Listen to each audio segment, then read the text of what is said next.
என்னதான் அபி இருந்துட்டு ராகவ் கிட்ட வந்து போயினா இப்போ அந்த விவாகரத்து நோட்டீஸை எடுத்துட்டு வந்து கொடுத்து, அதாவது இப்போ நீங்க கிழிச்சு போடலாம், நான் மறுபடியும் ரெடி பண்ணுவேன் அப்படின்ற மாதிரி சொன்னாலுமே கூட, அதாவது அதில் சைன் போட்டு தான் ஆகணும், உங்களை சைன் போட வைப்பேன் அப்படின்ற மாதிரி சொன்னாலுமே கூட, நம்ம அபியோட மனசுக்குள்ள ராகவ் இருக்கிறது உண்மை. ராகவோட மனசுக்குள்ள அபி இருக்காங்க அப்படின்றது நமக்கு எல்லாருக்குமே நல்லாவே தெரியும். என்னதான் மதுவை முதல்லயே லவ் பண்ணியிருந்தாலுமே கூட இப்போ வந்து போயினா கரண்ட்ல, அதாவது அபியை கல்யாணம் பண்ணதுக்கு அப்புறமா அபியை புரிஞ்சுக்கிட்டு அபி கூட சந்தோஷமா வாழணும் அவர் அப்படின்னு சொல்லிட்டு அவர் நினைக்கும் போது இவ்வளவு பெரிய பிரச்சனைகள், இவ்வளவு பெரிய தடங்கல்கள்லாம் நடக்கும் அப்படின்றத எதிர்பார்க்கவே இல்லை. சரி, இப்பெல்லாம் போயிட்டு இருக்கும்போது அடுத்ததா என்ன ஆகுது அப்படின்னு பாத்தீங்கன்னா, அபி இருந்துட்டு நான் முடிவு பண்ணது அப்படின்னு சொல்லிட்டு ரொம்ப ஸ்ட்ராங்கா இருக்காங்க.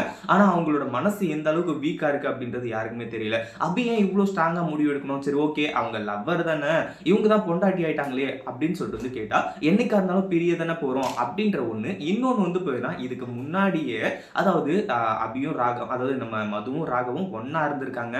அதுவும் அவங்களுக்கு வந்து இப்போ குழந்தை இருந்து அபாஷன் ஆச்சு அப்படின்ற ஒரு விஷயத்த வந்து நம்ம அபி கிட்ட நம்ப வச்சதுனாலதான் இவ்வளவு பெரிய பிரச்சனைகளும் வந்து போய்கிட்டு இருக்கு. இந்த உண்மை எல்லாமே நம்ம அபிக்கு தெரிய வரணும். அதாவது மது வந்து பிரெக்னன்டாவும் இல்ல, நம்ம ராகவ் தப்பும் பண்ணல அப்படின்ற விஷயம் தெரிஞ்சாதான் இது எல்லாத்துக்குமே ஒரு முடிவு கிடைக்கும். இந்த விஷயம் தெரிய வந்தா எப்படி இருக்கும் அப்படின்றத கமெண்ட் பண்ணுங்க. இந்த வீடியோ பிடிச்சிருந்தா லைக் பண்ணுங்க, ஷேர் பண்ணுங்க.